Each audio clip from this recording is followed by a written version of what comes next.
And the last headlights of the day are my headlights. They've been fading worse and worse. I think I ceramic coated these years ago, but I don't remember. They were in really good shape when I bought the car 3.5 years ago, but they're fading now. And since I did 3 other headlights already, might as well get mine done.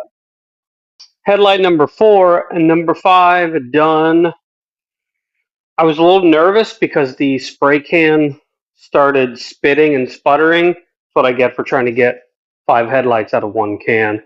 I was spitting and sputtering like crazy. It was like basically just like a big blob on the lens. But this stuff levels really well. There's a couple areas I wish I could get back. I would have to resand them and kind of do the whole process over again. New, thank you. These are 1,000 times better improvement. It just looks a lot better, it looks a lot sharper, and I'm sure I'm going to get my night vision back. So headlights restored, done. Shop stinks. I'm a little dizzy, and I'm glad I am done.